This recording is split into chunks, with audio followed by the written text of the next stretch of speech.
தேசியமும் தெய்வீகமும் இரு கண்களாக பாவித்து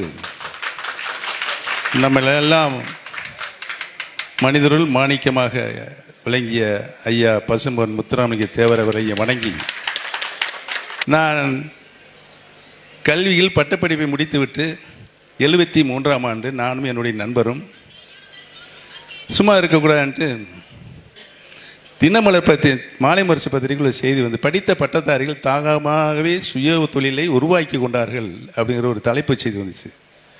அதை படித்து பார்த்தோன்னா விருதுநகரில் உள்ள கேண்டீன் டீ கடை வச்சு நடத்திட்டு இருக்காங்க 2 பட்டதாரிகள் சேர்ந்து அப்படின்னு சொல்லிட்டு, நம்ம கோயிலுக்கு முன்னால் நாங்கள் 2 பேரும் கிளம்பி இங்கே வந்து பார்த்து காலையிலேருந்து மாலை வரை அந்த கடையிலே உட்காந்து பேப்பர் வாசிக்கிற மாதிரி அவங்க என்னென்ன செய்கிறாங்கன்னு பார்த்துட்டு இருந்துட்டு போய் அடுத்த வாரமே நாங்கள் போய் 2 பேரும் சேர்ந்து ஒரு டீ கடை ஆரம்பித்தோம். டீ கடையில் வரலாறு இது.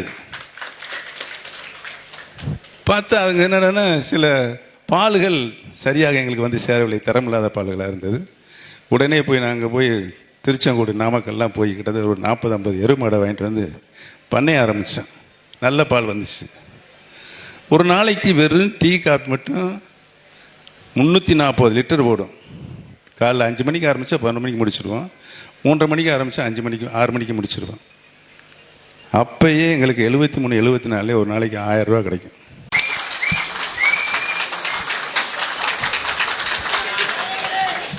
மாமா எப்பயுமே நம்ம வம்பில் மாட்டி விட்டுட்டே இருப்பார்.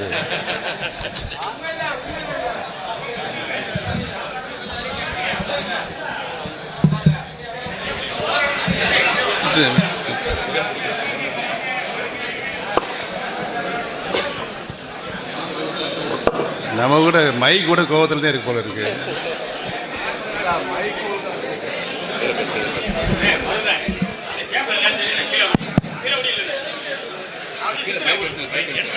கீழே வச்சு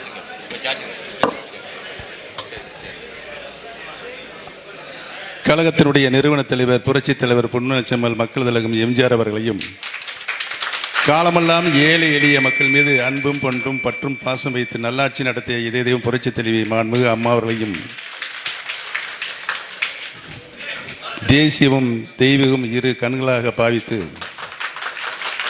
நம்மளெல்லாம் மனிதருள் மாணிக்கமாக விளங்கிய ஐயா பசும்பொன் முத்துராமலிங்க தேவர் அவரை வணங்கி, இன்றைய தினம் வரலாற்று சிறப்புமிக்க ராஜபாளையம்